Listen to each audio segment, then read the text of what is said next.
October 28th, 1922. Thousands of black shirts march on Rome, their boots echoing through the ancient streets. Within days, King Victor Emmanuel III would hand power to their leader, a man who, just 3 years earlier, had been a political nobody. His name was Benito Mussolini, and his rise to absolute power would reshape Italy and cast a shadow over the entire 20th century.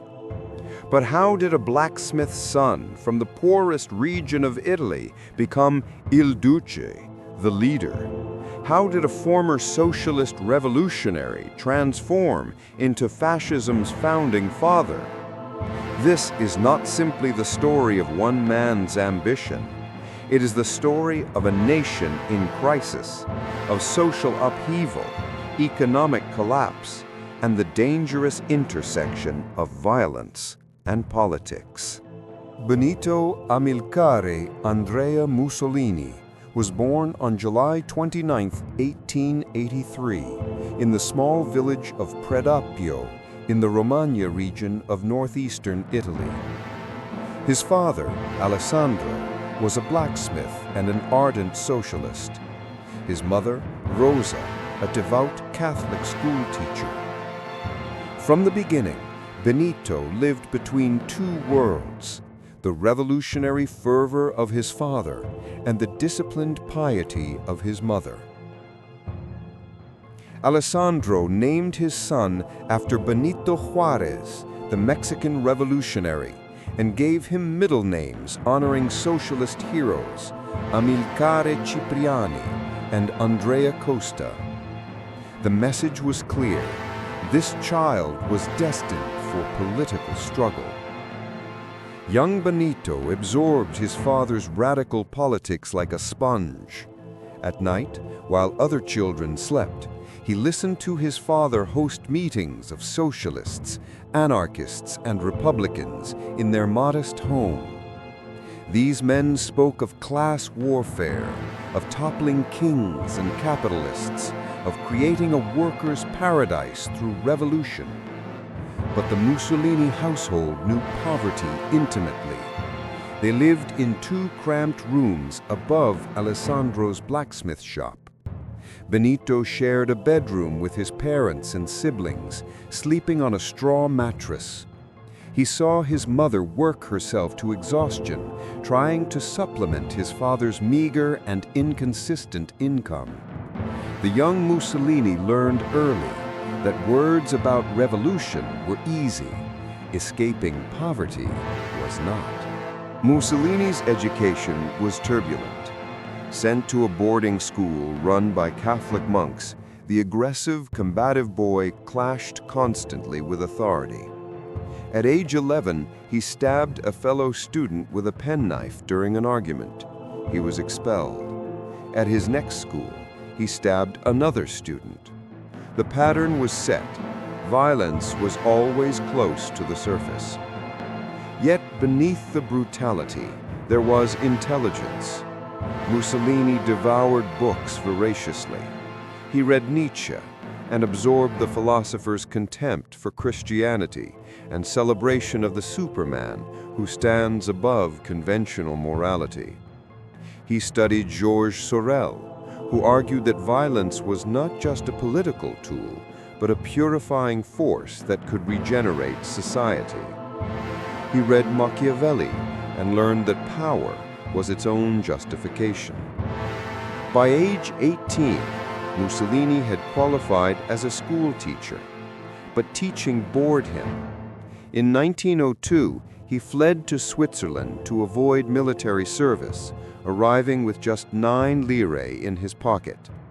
For 2 years, he lived on the edge of starvation, sleeping under bridges, arrested for vagrancy, working when he could as a stonemason. But Switzerland gave Mussolini something invaluable, an education in revolutionary politics. He attended socialist meetings where Russian exiles debated Marx and Lenin. He met Angelika Balabanov, a Russian revolutionary who became his political mentor and briefly, his lover. She taught him organizational discipline and socialist theory. And Mussolini discovered his greatest weapon: words. He began writing for socialist newspapers, his prose incendiary and magnetic. In 1904, he published an article titled "Man and Divinity" that attacked religion so viciously the Swiss authorities arrested him. Listen to his words. "Religion is a disease of the psyche, a delirium born of fear and ignorance. Priests are the pimps of the divine brothel, selling hope to the desperate and damnation to the poor." This was not careful political analysis. This was verbal arson. And it worked. People noticed Benito Mussolini. Mussolini returned to Italy in 1904 and completed his military service. For the next several years, he taught school and organized for the Socialist Party, moving from town to town, always causing trouble, always leaving chaos in his wake. In 1909, Mussolini moved to Austria-Hungary's Italian-speaking region, Trentino, where he edited a socialist newspaper called L'Avvenire del Lavoratore, the worker's future. His writings were so inflammatory that Austrian authorities expelled him within months. He had called for violent uprising against the empire, written, "Only blood can turn the wheels of history. The working class must arm itself not with ballots, but with bullets."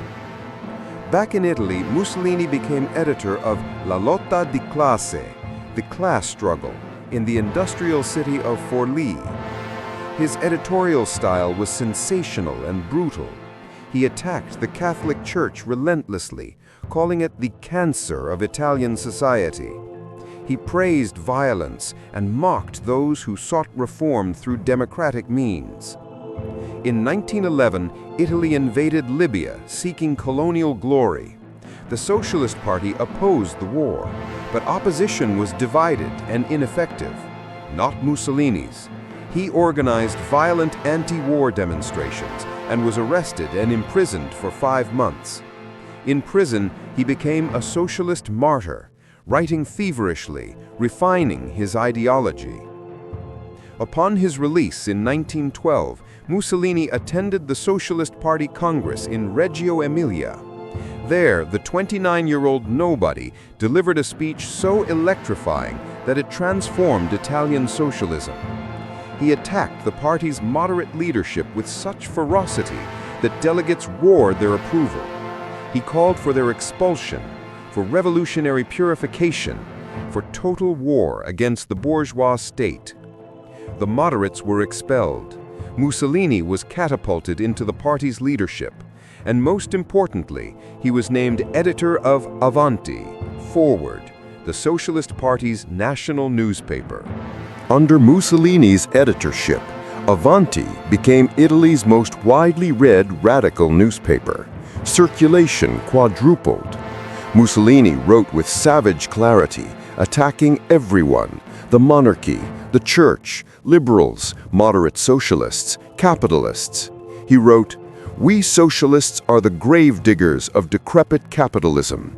We shall dance on its tomb while the bourgeoisie writhes in its death agony." August 1914.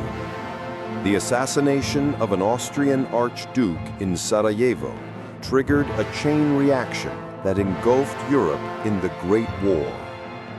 Italy remained neutral, bound by treaty to Germany and Austria, but unwilling to fight against France and Britain. The Socialist Party's position was clear. Workers should not fight in capitalist wars. Mussolini, as editor of Avanti, initially agreed. He wrote, "This war is the last spasm of a dying capitalism. Not one drop of proletarian blood should be spilled for the bourgeoisie." But within months, Mussolini had completely reversed course. In October 1914, he published an article in Avanti calling for Italy to enter the war on the side of France and Britain. The socialist movement was shocked. The editor of their newspaper was advocating the very militarism they opposed. Why did Mussolini change his mind? Some said France had secretly paid him, and indeed, French intelligence documents later revealed payments to his new newspaper.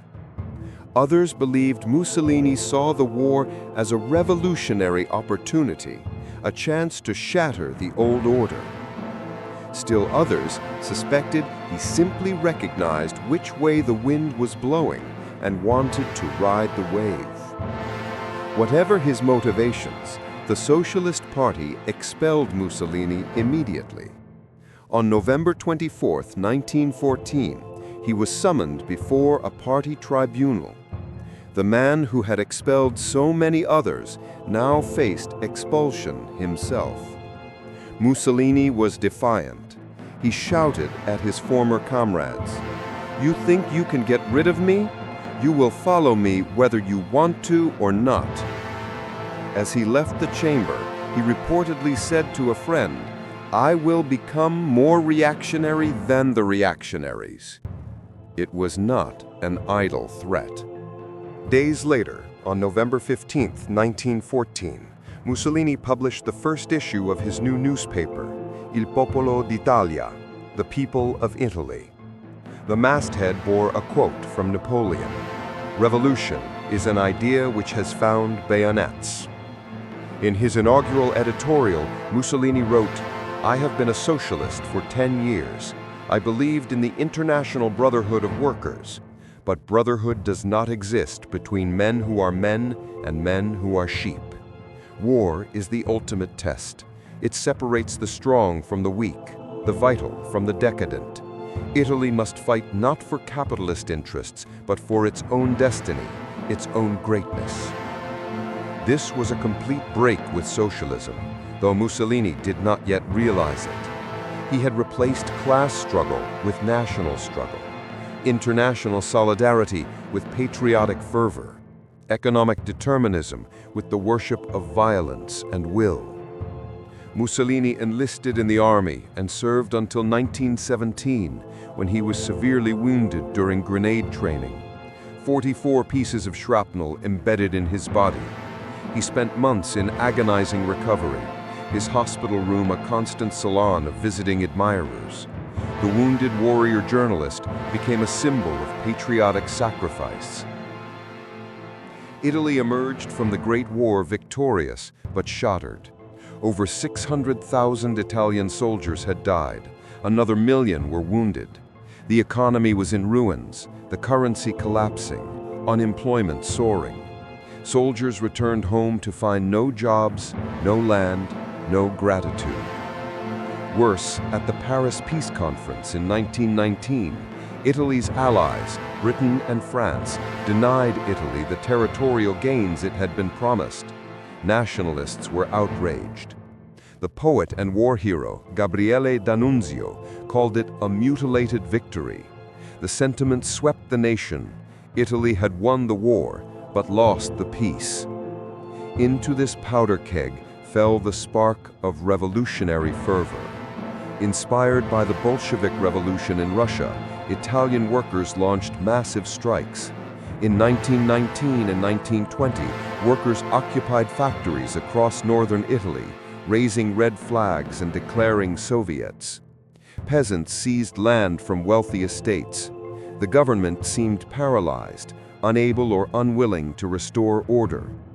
The middle class and landowners were terrified. They saw Bolshevism at the gates. The liberal democratic state appeared incapable of protecting them or their property.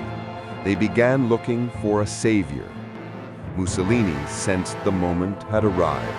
On March 23, 1919, in a meeting hall on Piazza San Sepolcro in Milan, Mussolini gathered about 200 supporters, war veterans, nationalist students, anarcho-syndicalists, disaffected socialists. He announced the formation of a new movement, the Fasci di Combattimento, combat leagues. The name fascio came from the Latin fascies, a bundle of rods carried by Roman magistrates, symbolizing strength through unity. Mussolini was reaching back to Italy's imperial past to forge its future. The original fascist program was a bizarre mix of left and right. It called for universal suffrage, an 8-hour workday, worker participation in industrial management, the confiscation of church property, a steep progressive tax on capital, and the abolition of the monarchy and Senate. It was nationalist, but also radical, appealing to both revolutionary veterans and conservative patriots. But ideology was not the point. Action was the point. Mussolini wrote in Il Popolo d'Italia, "We allow ourselves the luxury of being aristocratic and democratic, revolutionary and reactionary, proletarian and anti-proletarian, pacifist and anti-pacifist. We have only one certainty: we are fascists."